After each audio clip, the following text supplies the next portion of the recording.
It's been 2 months since Hyundai has launched the all-new i20 in India. Unfortunately, we are getting our hands on the review car now. But the blessing in disguise is we do have some statistics about the way the market has responded to this car. What's surprising is that more than 20,000 units of this car have been sold in less than 2 months. But the bigger shock is 85% of these units are the top 2 trim variants, which are expensive. But what's pushing the consumers to pay significantly extra for this over its relatively value for money counterparts? The nation wants to know if this is worth 14 lakhs. I promise by the end of this video, you are going to have an answer to it. It's not surprising that Hyundai has been launching polarizing designs of late. Unlike the new Creta, the i20 relatively grows with time. In fact, we did find the front design quite sporty courtesy the black grille which integrates with the headlamps. What impressed us were the LEDs that lit up the road beautifully at night. The converging bonnet creases give it a sporty stance. Luckily, you won't succumb to the overdose of vitamin C for chrome, but only in the front. The rear of the car feels more radical than the front, thanks to the Z-shaped tail lamps. However, the chrome strip running across feels slightly out of place in the otherwise sporty edges.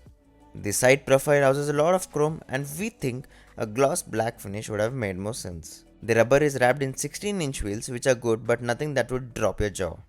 To end with a flavor of optimism, the wheelbase is increased by 10mm, which translates to better space inside the car. Although the boot space looks satisfactory on paper at 311 litre, we are left gasping for more luggage space and more importantly, the loading bay is higher.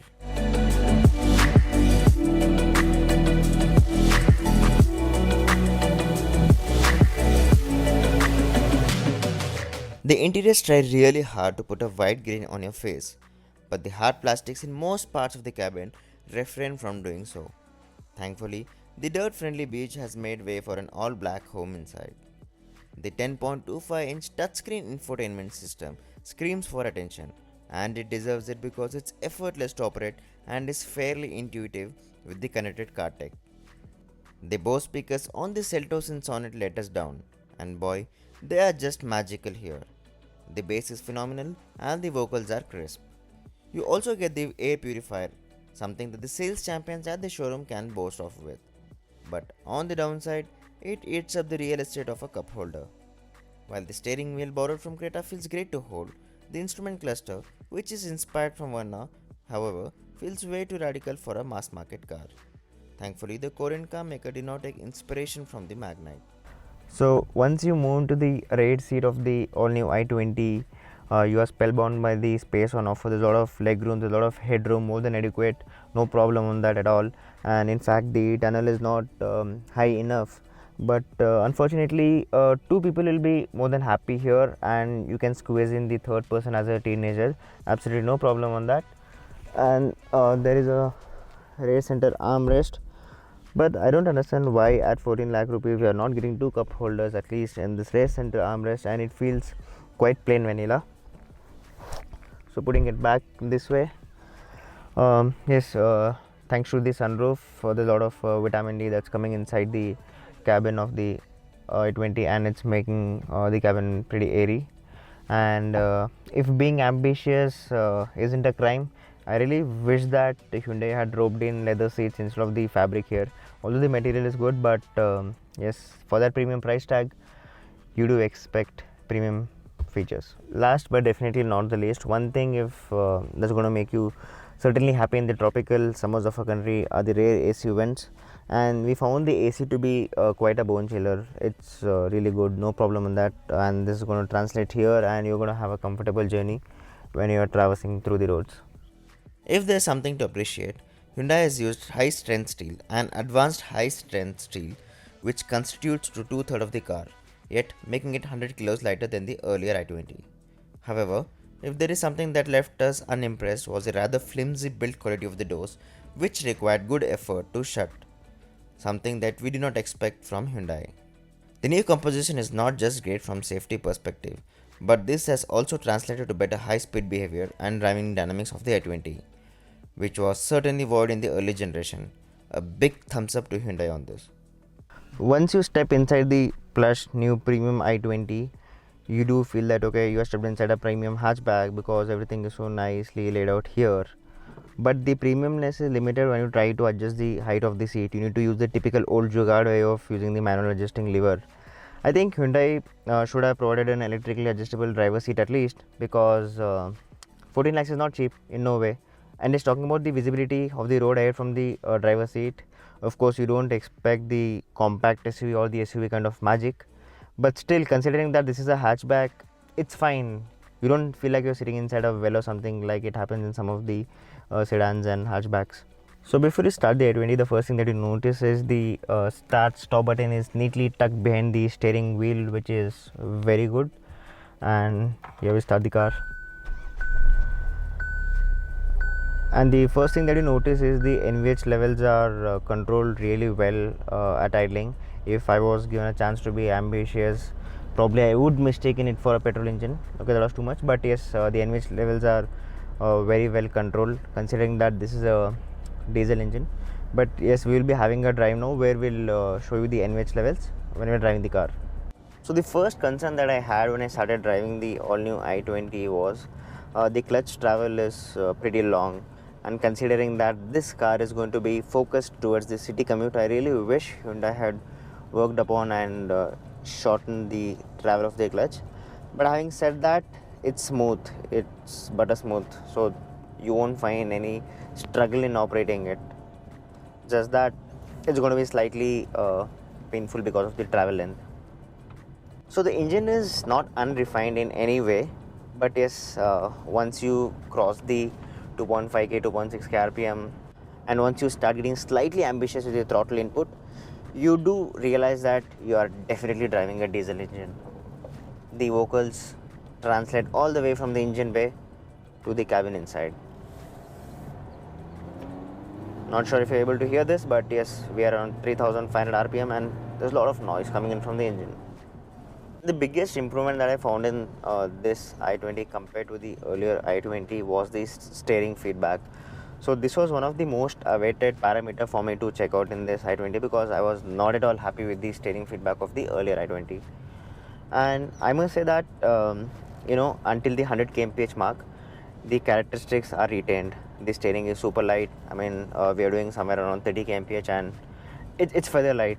It's going to help me a lot in parking speeds or maneuvering the car inside city at 40-50 kmph.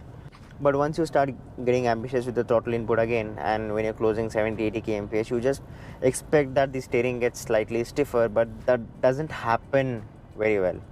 But on the contrary, on the flip side, on the positive side, after 100 kmph mark, the behavior of the steering changes a lot. When we were coming from Bangalore to this place, which is around 200 kilometers from Bangalore, so we did do some good triple digit speeds, and 100 to 120 is when the steering was good, and 120 to 150 is where we felt that the steering is actually stiff. It's really stiff. No way you feel that you're driving a Hyundai when you drive this i20 at that speed around 140-150 kmph from the steering perspective. Again, fantastic job done there. A great improvement.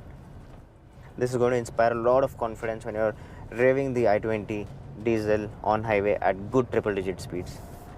Talking about the gear shifts, which are an important parameter of the car's drivability, the gear shifts are slick and smooth. You won't find any instance where you're struggling to shift the gears. The shifts are not too long, not too short, just more than adequate, just nearly perfect there. But unfortunately, you don't get that the gearbox is communicating with you when you are shifting the gears.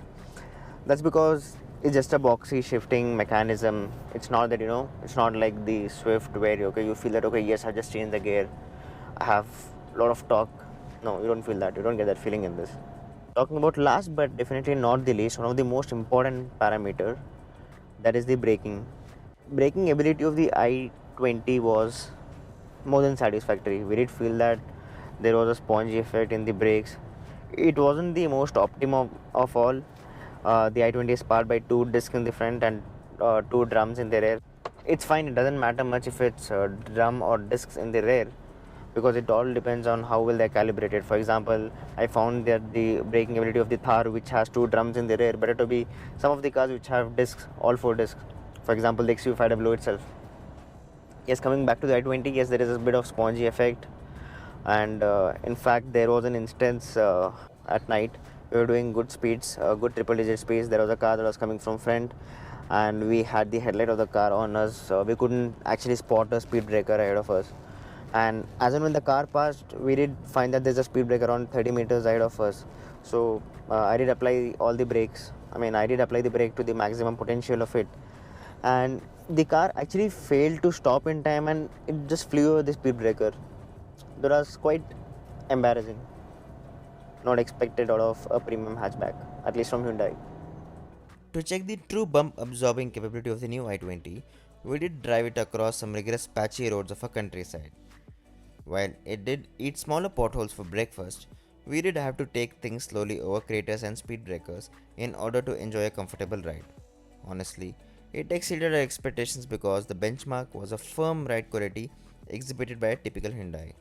No doubt the i20 has tried its best to crown the premium tag, primarily with a lot of space on offer considering that it's a hatchback, but more importantly, with much better driving dynamics now. All this with the second largest dealer service network in our country is a temptation that is too hard to resist. Unfortunately, the absence of automatic transmission in the diesel has limited the temptation marginally. Hyundai says they have omitted the automatic transmission in the diesel avatar in order to keep the cost optimum. As promised, coming back to where we started off with, is the all new i20 worth the extra premium over its rivals? Not exactly. Yes, I do understand that it's better than the previous gen in every possible way. But as a consumer, it really doesn't matter to me how good this car is compared to the earlier generation. What matters more is how good the i20 is compared to its arch rivals, and if it's worth my hard earned 14 lakh rupees. I could still convince my brain to pay the extra premium for the endless features and great drivability, but some of these cost cutting measures have left me to think twice.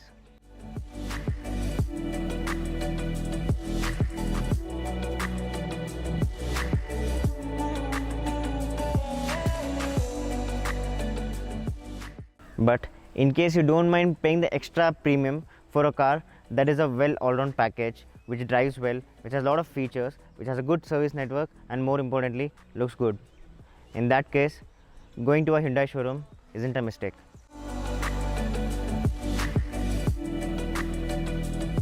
If you guys like the video, do not forget to subscribe to our channel and follow us on Instagram. Take care, drive safe, and more importantly, stay healthy.